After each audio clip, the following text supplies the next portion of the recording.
Good morning, good afternoon, good evening. To all of our attendees and presenters joining us from around the world, thank you for participating in Jewish soldiers and fighters in World War II. My name is Michael Glickman, and on behalf of the Blavatnik Archive, our conference organizers, benefactors, and conveners, we are delighted to welcome you to an exciting 2 days of learning. As we gather to explore the vastly underrepresented subject of the Jewish soldier, we do so with leading experts from North America, Europe, Russia, Israel, and Australia. I want to thank our committee of scholarly advisors, whose efforts over the past year have led to an incredible lineup of speakers and sessions. Thank you, Alyssa Ben-Perard, Derek Penslar, and Anna Sternschus, for your tireless efforts and leadership. To our attendees, as you navigate the Ussr events platform, it is important to know that the conference lobby will help guide you to all of the information you are in search of. From there, you can enter our main stage and view the 12 sessions live, or read the biographies of our esteemed speakers and presenters, or explore the 55 cultural organizations who are supporting our efforts to make this a global gathering, or learn more about our visionary funders who have enabled a world audience to convene for this conference. Today would not be possible without our next two speakers. It is my pleasure to welcome Alex Blavatnik to the stage. Alex serves as Deputy Chairman of Access Industries, Executive Director of Blavatnik Archive, and is a leading philanthropist through Blavatnik Family Foundation, who is engaged in numerous philanthropic pursuits and sits on the boards of several educational and charitable institutions. Ladies and gentlemen, please welcome Alex Blavatnik.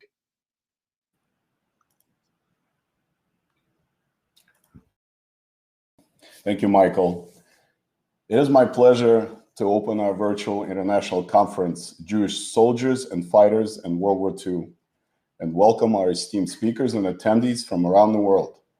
As of last count, over 700 participants have registered. It's heartwarming to see so much interest.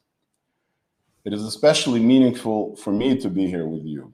To start, contributing to scholarship and education is particularly important for my brother and me. History is created with many layers of events and circumstances, and understanding each is crucial for learning lessons from the past and for applying those lessons to our present lives and future planning. This layer of history, the participation of Jewish people in the defeat of Nazi and fascist enemies, has remained mostly unexplored. Through our work at the Blavatnik Archive, we're committed to ensuring that it becomes part of the historical record around modern Jewish history and understanding how the war was won.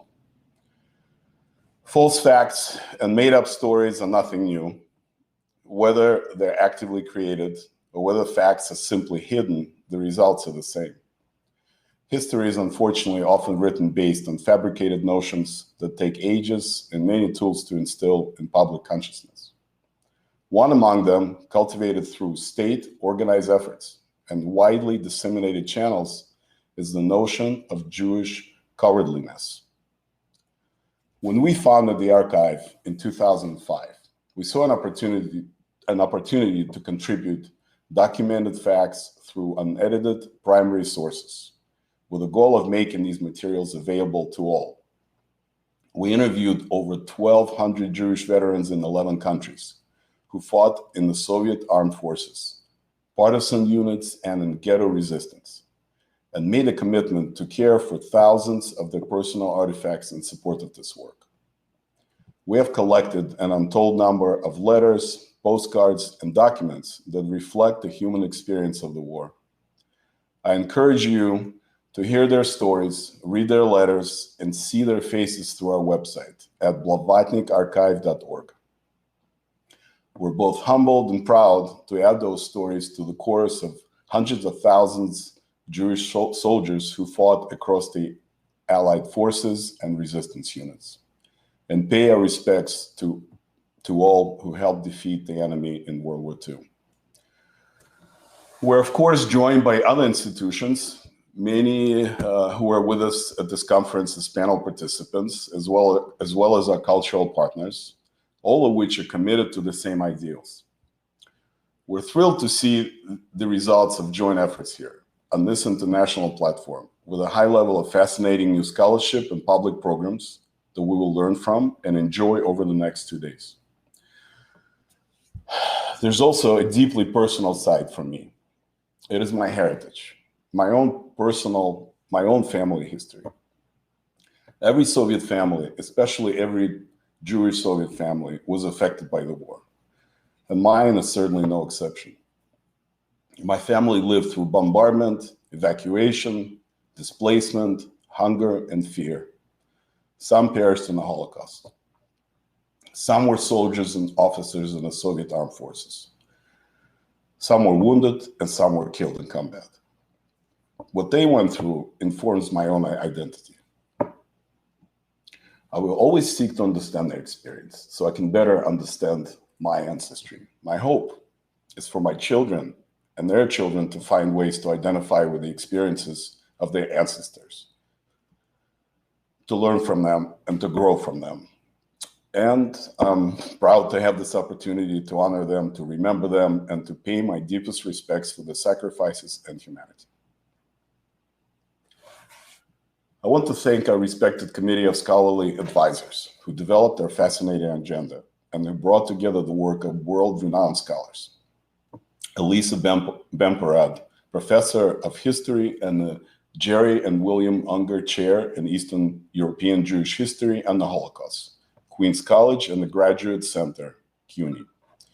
Derek Penzler, William Lee Frost Professor of Jewish History, Harvard University.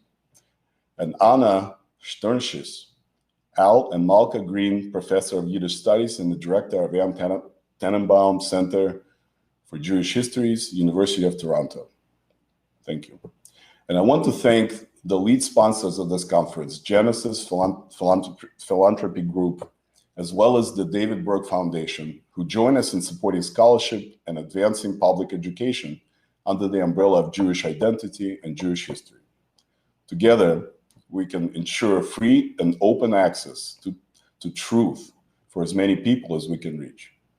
I want to thank the jMUSE team for coordinating this incredible conference. And a big thank you and gratitude to the wonderfully dedicated staff of the Blavatnik Archive, led by Julie Chervinsky. And thank you, guys.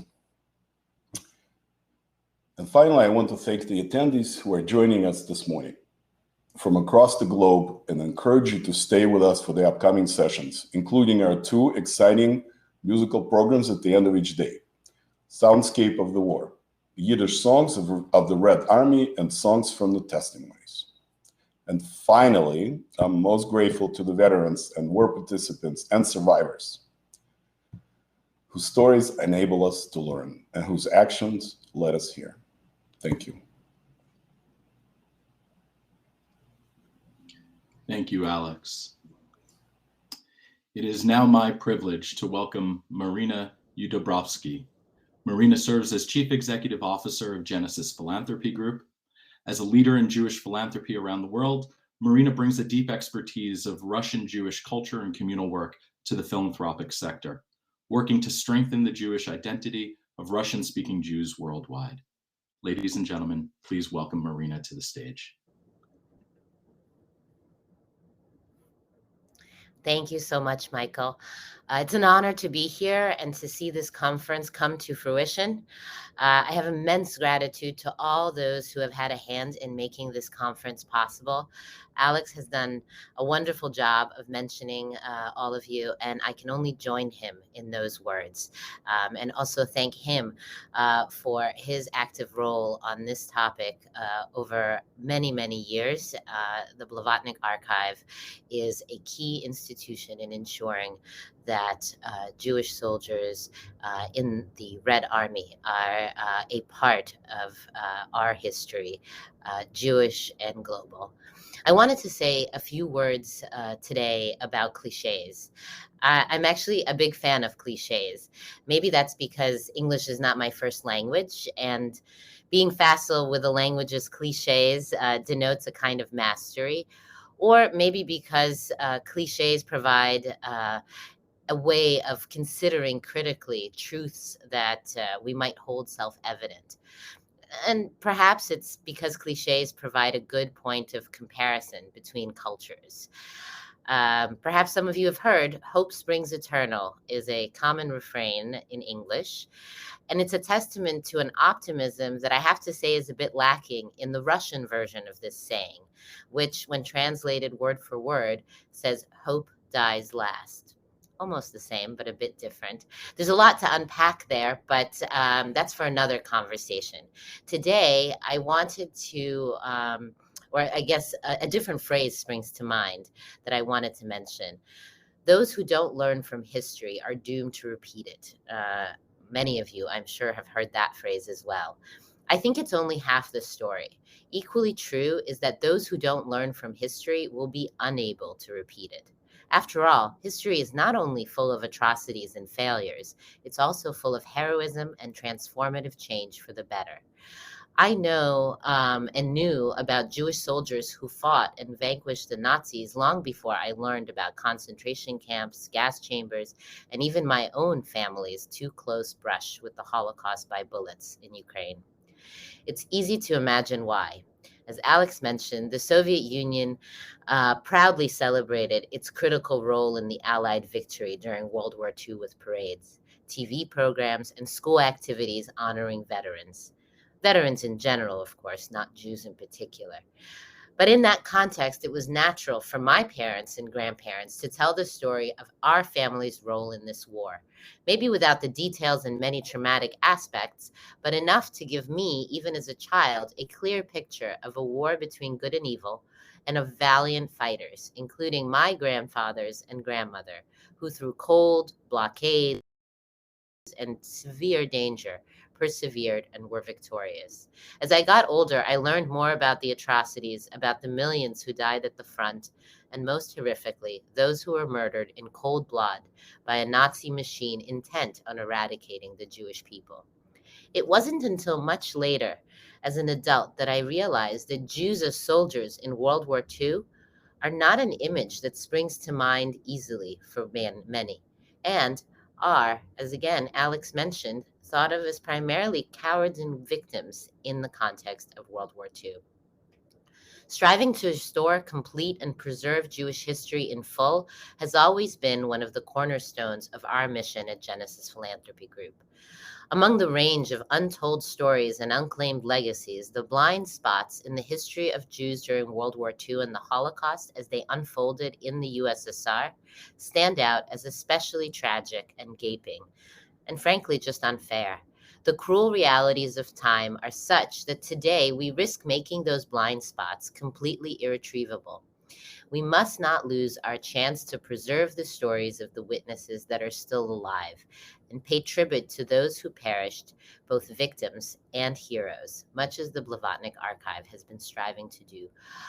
We must remember ourselves and remind the world that while the Nazis and their collaborators butchered 6 million Jews who didn't have a fighting chance, over 1.5 million Jewish warriors battled the Nazis on all fronts in all Allied armies and were victorious. I personally and the foundation that I'm privileged to lead are incredibly proud to partner with the Blavatnik Archive in making this conference possible and having all of you here today. These sessions, conversations, and connections made here will help ensure that we and future generations will have a fuller accounting of the story of the Jews during those harrowing years. I hope we can learn from this history, both to avoid repeating its mistakes and, just as importantly, to inspire us to repeat its greatest triumphs. The stories of Jewish soldiers in Allied forces are rife with inspiration, and I hope they'll serve to galvanize generations to come. Thank you very much. I look forward to a fascinating conference.